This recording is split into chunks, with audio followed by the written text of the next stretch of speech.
Hello all, I hope you're doing well today. A big theme on both the channels I have is that of roots. People are searching for what their roots are and what they can tell them in a very confusing and chaotic age. This of course has political and social dimensions, but also very deep spiritual dimensions. And I think there's a dividing line there which is really important to speak on. Because what we're seeing now is the development of people who might be finding answers on a almost political, cultural ground, but they're never really going to be as profound as what gave birth to the civilization in the first place, and most importantly, what can revolutionize you. And the reason I'm saying this is because I was just driving in my car back from the shop, listening to a YouTube video that I've been intending to listen to for a while, from an old Christian spiritualist that I've been listening to for years. And I was just thinking when I was listening to him, you can tell that this person has been on a real spiritual journey. And this is so important to understand because there's a lot of stuff out there in this day and age about, trad Christianity and being trad West and all this sort of thing. And in one sense, I can sympathize with that because it's trying to push back against some of the degeneracy we're seeing, trying to re-implement some standards and borders that can protect a culture, a people, a civilization. But I also am aware that if you purely go for that without understanding the true energy, the true fire beneath it, a fire which can be a cleansing fire, we're not really going to make much change as individuals or collectively. As I say, the real difference is in the real experience, and this is a real big dividing line.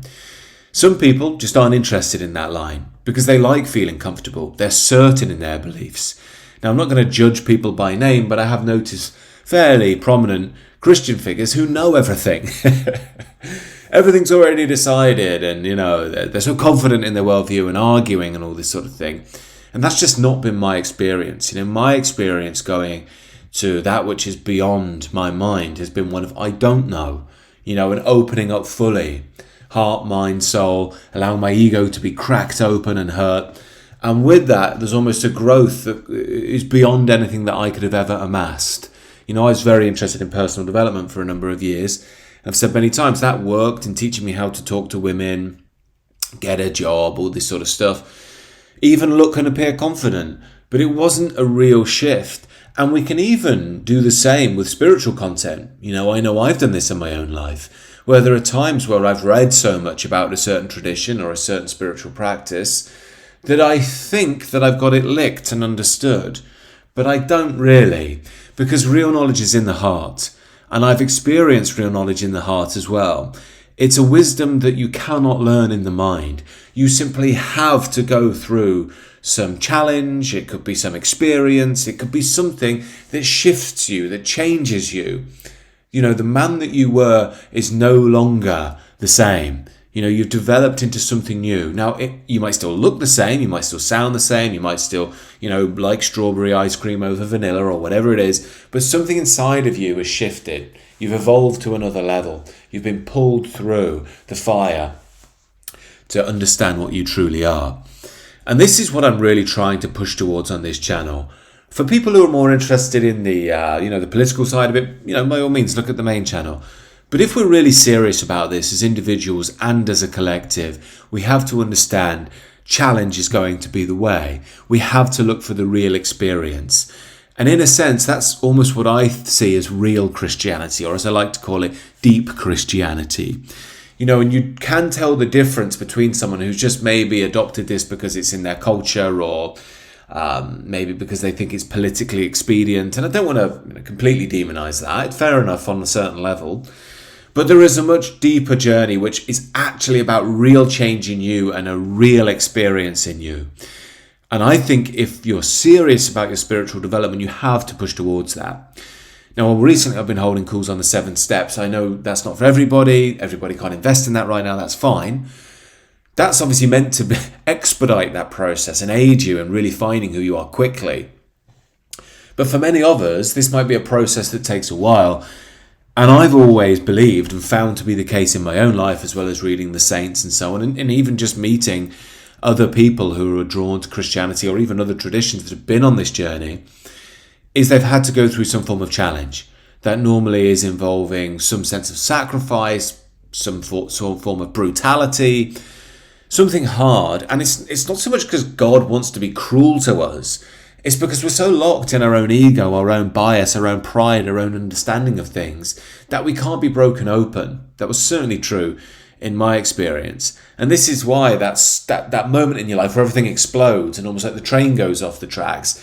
It seems, to the world like, oh, have you seen Richard? Oh, he's in a bad way, But what could really be going on is an absolute blessing. That's why I've made content before on saying, very often when we're trying to save people, from crashing out, we might be doing them a disservice because they might need to hit the wall because that's the only thing that can wake them up. A few people have reached out to me and said, I've got this friend, he's suffering with X issue.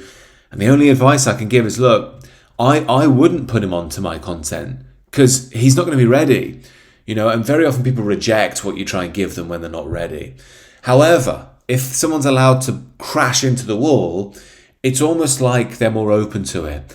And I've even advised people when that happens is you still don't force it on them because they'll feel like, oh, you're trying to tell me what to do. They have to find it themselves. You almost have to leave the gold at their feet and it's up to them to pick it up. That's all you can do. And then you just leave it to God. That's been the best way in my experience. People don't like to be told what to do. They like to find the way with a bit of guidance. And to be honest, that is true by the human heart as well. And if you're a good friend, you'll be able to let that go and be like, look, I hoped that he'd pick this up, but I'll let this person think that they found it all themselves. I've had to do that in my own life. You have to let someone think, oh, you know what? I found this guy online and he's speaking this. And I'll be like, all right, that's really cool. And of course, what you're really trying to do is hopefully they would go in that direction to save themselves. But my own ego wants to celebrate itself. Go, Richard, yeah. That's the human-centric world for you, And the Christian life is really good for that, in my opinion. Very good for making us aware of the ego when it's done properly, of course. And this gets back to my core point. If we're only, adopting a Christian position or whatever else that someone's into, paganism or Islam or whatever, so they can be based and red-pilled, all right, well, that's good politically, but it's not really going to change anything civilizationally, socially, or personally. That has to come from your heart. And maybe you'll be based in red pill with it. Maybe you won't. Maybe God will call you to be more compassionate. That's all right. That's a beautiful path. Maybe you'll just want to help others. That's all good. Maybe you'll be more of the classic wise father figure, there to lay down the law. Justice, the counterpole of compassion. But if you're truly rooted, you'll still value compassion deeply. You'll just know your role at this time is one more of a father, And that's a thing that is so badly understood in our day and age. You get it a lot in New Age spirituality. It's all compassion, all feminine. They kind of don't understand the spiritual value of the masculine. But again, the deeper understanding will give you the insight to understand these things and allow you to not judge whatever energy someone's coming from. You'll know if it's toxic as well, or if someone's truly fulfilling their divine role, their divine purpose. And we've seen that. I'm sure you've seen that when you really see someone in their flow. That person's meant to be doing what they're doing. Bob Dylan's songwriting, I'm a big fan of that. Even though he's a massive lefty, you still can sense that there's a transcendent poetry to it, which you think he is doing what he's meant to be doing at that stage. There's still a value in it somewhere. Anyhow, the point I'm making here is we really have to go into the real deal stuff, and that is going to be a dividing line which will define the future, not just of your life, but the Western world itself. I am going to have one final call on the 7-step work. If you are interested, do sign up before it's too late. Many people have signed up to the course already. There's still a few spots. That's why I'm having another call. And other than that, do keep fighting the good fight, moving in the right direction, and peace be with you, brothers. Speak again soon.